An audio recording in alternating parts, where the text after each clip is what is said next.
Plain குஸ்கா நம்ம எப்படி செய்யுதுன்னு பார்க்கலாம். அதுக்கு முன்னாடி நம்ம சேனலை சப்ஸ்கிரைப் பண்ணி வச்சுக்கிடுங்க. ஆல்ரெடி நிறைய வீடியோ போட்டிருக்கேன். இது கொஞ்சம் டிஃப்ரெண்ட்டாக செய்திருக்கேன். ரொம்ப டேஸ்டியாகவும் எப்படி செய்யுதுன்னு பார்க்கலாம் வாங்க.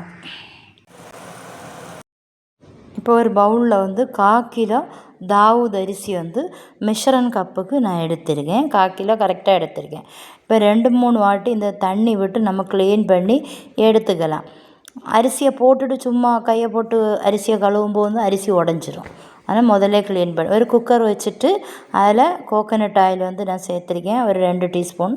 இப்போ 3 பச்சை மிளகா, 6 பல் பூடு, 1/4 டீஸ்பூன் முழு மல்லி. இதை கல்லில் போட்டு இடிச்சிட்டு நம்ம ஆயிலில் சேர்த்துருக்கேன். ஒரு வெங்காயம், மல்லி இலை, அப்புறம் ஒரு தக்காளி பழம் ஜூஸ் எடுத்து இதில் சேர்த்துருக்கேன். 1/4 டீஸ்பூன் மிளகு, 1/4 டீஸ்பூன் கரம் மசாலா, 1/4 டீஸ்பூன் மஞ்சத்தூள், 1/4 டீஸ்பூன் வத்தல் பொடி, 1/4 டீஸ்பூன் சோம்பு பொடி. இதை நம்ம இந்த மசாலா எடுத்து வச்சுருக்கோம். இந்த குக்கரில் போட்டுடலாம். ஒரு தக்காளி பழம் ஜூஸும் எடுத்து வச்சுருக்கேன். அதையும் அதில் இட்டாச்சு. இப்போ 1/2 டீஸ்பூன் சால்ட்டு குக்கரில் எல்லாத்தையும் சேர்த்தாச்சு. சேர்த்ததுக்கப்புறம் நல்லா மிக்ஸ் பண்ணி நம்ம விட்டுடலாம் பச்சை வாசனை போகிறதுக்கு. இப்போ நல்லா கொதித்த தண்ணி நான் 1 கப் எடுத்திருக்கேன். நம்ம எந்த கப்புக்கு அரிசி எடுத்தோமோ அந்த கப்புக்கு. ஆவின் பால் ஒரு 3/4 கப்பு நான் எடுத்திருக்கேன். அதையும் விட்டாச்சு.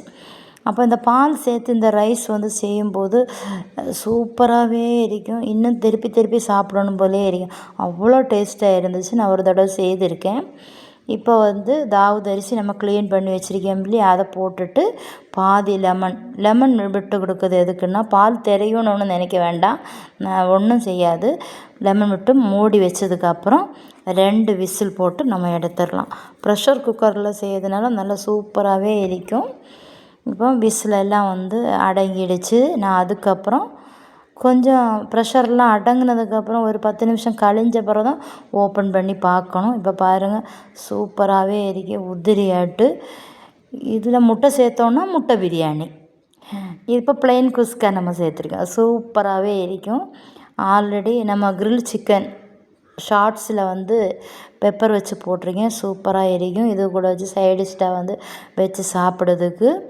இப்போ நம்ம ரைஸ் எல்லாம் ரெடி ஆகிடுச்சு. கண்டிப்பாக நீங்களும் உங்கள் வீட்டில் ட்ரை பண்ணி பார்த்துட்டு எப்படி இருந்துன்னு சொல்லுங்கள்.